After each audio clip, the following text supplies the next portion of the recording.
दोस्तों, हमारी मानसिकता कुछ ऐसी है कि इस संसार में जितने भी लोग हैं उन्हें हम दो हिस्सों में बांटते हैं। पहला अच्छे लोग और दूसरा बुरे लोग। पर हम कभी भी ये प्रश्न अपने आप से नहीं पूछते हैं कोई व्यक्ति अच्छा या बुरा क्यों बन जाता है। क्योंकि आवश्यक सवाल ये नहीं है कि हम अच्छे कैसे बने, बल्कि आवश्यक सवाल यह है कि हम इतने बुरे क्यों बन गए हैं और हम बुरे काम क्यों करते हैं।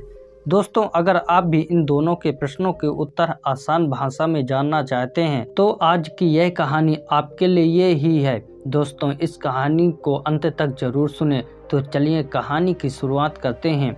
एक नगर में एक बहुत बड़ा शातिर चोर रहा करता था और उस चोर के बारे में जानते तो सब थे, पर आज तक उसे कोई पकड़ नहीं पाया था। उस चोर ने अपना पूरा जीवन चोरी करने में लगा दिया था।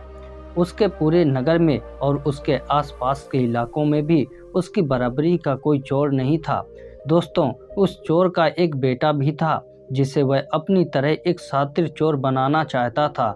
वह शातिर चोर अपने बेटे को हमेशा एक ही बात सिखाता था कि बेटा, कभी भी किसी साधु सन्यासी का उपदेश मत सुनना। अगर कोई तुमसे कुछ कहने भी लगे तो अपने कान बंद कर लेना और वहां से भाग जाना। उस चोर का बेटा उसकी इस बात को बचपन से ही सुनता आ रहा था, जिसके कारण उसके मन में ये बात बैठ गई थी। क्योंकि उस लड़के का पूरा ध्यान चोरी करने में था, इसलिए वह भी अपने पिता की तरह एक शातिर चोर बन जाता है। हमारा ध्यान जिस भी चीज पर ज्यादा होता है हम उस चीज में माहिर हो जाते हैं। एक दिन वह चोर सोचता है कि छोटी मोटी चोरियां तो बहुत कर ली, क्यों ना आज राजा के महल में ही डाका डालूं। राजा के महल में चोरी करने के उद्देश्य से वह चोर महल के अंदर चल पड़ता है। मार्ग में उसे कुछ लोगों की भीड़ नजर आती है। वह उसे भीड़ को देखकर रुकता है और वह यह देखता है कि वे लोग क्या कर रहे हैं। जब वह चोर भीड़ के करीब जाता है तो वह देखता है कि सभी लोग एक एक कर एक सन्यासी के चरणों में गिरकर उनका आशीर्वाद ले रहे हैं। वह सन्यासी और कोई नहीं बल्कि गौतम बुद्ध थे।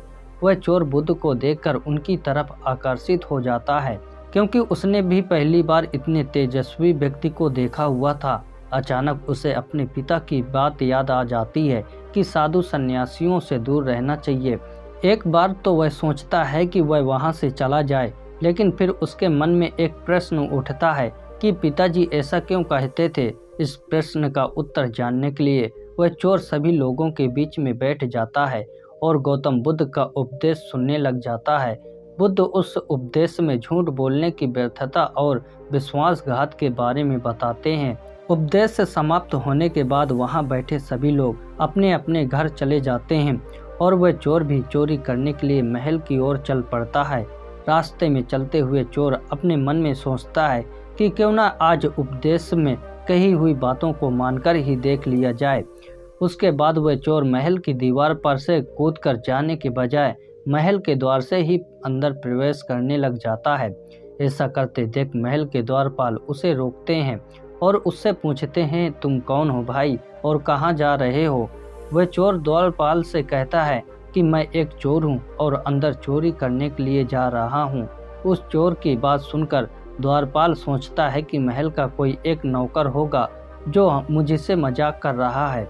वैसे भी कोई चोर अपने आप को कभी भी चोर नहीं बताता है और वह द्वारपाल उस चोर को महल के अंदर जाने के लिए प्रवेश करने दे देता है। महल में प्रवेश करने के बाद वह चोर उस तिजोरी तक पहुंच जाता है जहां पर खजाना रखा हुआ होता है। वह चोर उस तिजोरी को तोड़कर बहुत सारा धन अपनी पोटली में भर लेता है और जैसे ही धन लेकर वह चोर वहां से जाने लगता है तो उसे रसोई नजर आती है।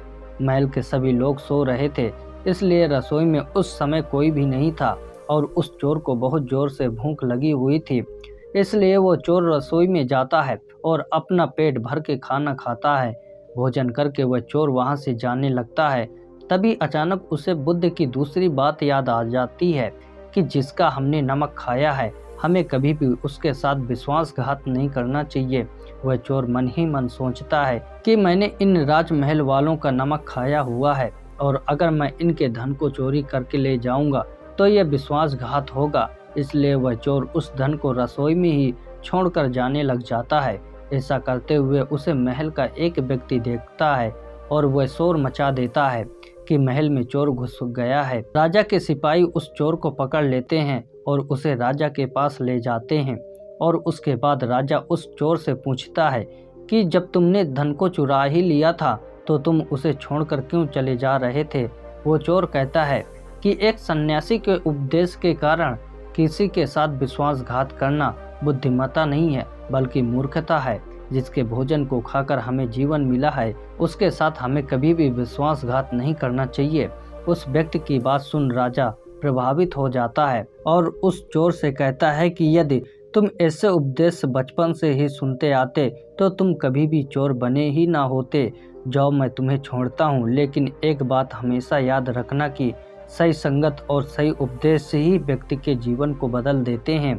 दोस्तों, इस कहानी का उद्देश्य आपको सिर्फ ये सिखाना नहीं है कि आप किसी के साथ विश्वासघात न करें या झूठ न बोलें, बल्कि कहानी आपको ये सिखाना चाहती है कि आप बुरे तब तक हैं जब तक आप सही उपदेश से सुनना और सही संगत करना शुरू नहीं कर देते हैं। जो कल आपने गलत संगत कर ली थी वही आज आपके दुखों का कारण है। दोस्तों, वीडियो कैसा लगा मुझे कमेंट में ज़रूर बताएं। यदि चैनल पर नए हैं तो चैनल को सब्सक्राइब जरूर करें। धन्यवाद।